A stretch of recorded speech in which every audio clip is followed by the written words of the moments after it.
nom du Père et du Fils et du Saint-Esprit. Amen. Évangile de Jésus-Christ selon saint Marc.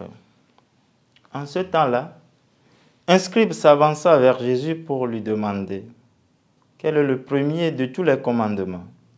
Jésus lui fit cette réponse. Voici le premier. Écoute Israël, le Seigneur notre Dieu est l'unique Seigneur.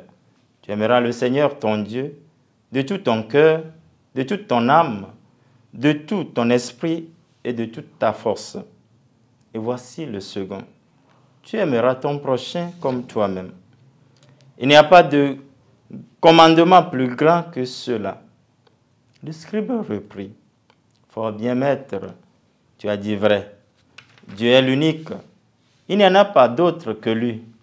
L'aimer de tout son cœur, de toute son intelligence, de toute sa force et aimer son prochain comme soi-même vaut mieux que toute offrande d'holocauste et de sacrifice.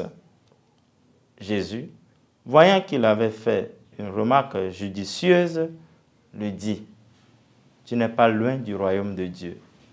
Et personne n'osait plus l'interroger. Acclamons la parole de Dieu. Louange à toi, Seigneur Jésus.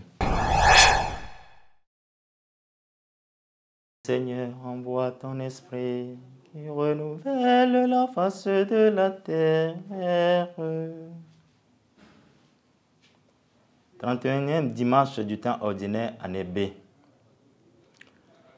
Parmi les multiples préceptes depuis l'Ancien Testament jusqu'au Nouveau, un docteur de la loi s'invite à Jésus pour connaître et pratiquer le premier de tous les commandements.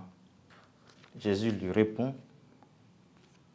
en l'invitant à cheminer sur la route à 3 stades.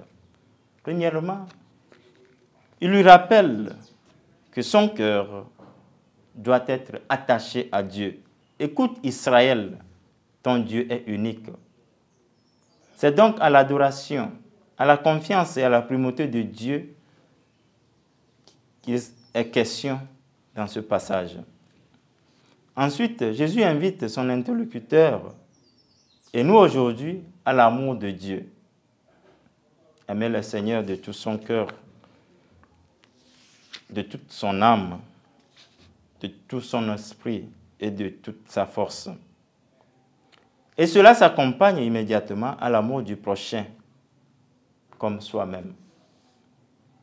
En effet, pour une vie de perfection chez Jésus, l'amour de Dieu est collé à l'amour du prochain. Cet amour de Dieu doit dépasser un amour intellectuel pour se traduire à l'amour du prochain. La nouveauté que le Christ apporte dans l'évangile d'aujourd'hui est unique. De l'amour de Dieu doit découler nécessairement l'amour du prochain. Aujourd'hui, nous cherchons un Dieu lointain, un Dieu éloigné, une expérience mystérieuse, compliquée dans notre recherche à Dieu, alors que nous délaissons le service de nos prochains. Tel que nous aimons Dieu, tel nous devons nous évertuer pour aimer nos prochains. Le Christ nous invite à un double mouvement, double attitude. L'amour de Dieu doit se traduire à l'amour du prochain. Qu'il nous aide aujourd'hui et pour les siècles des siècles. Amen.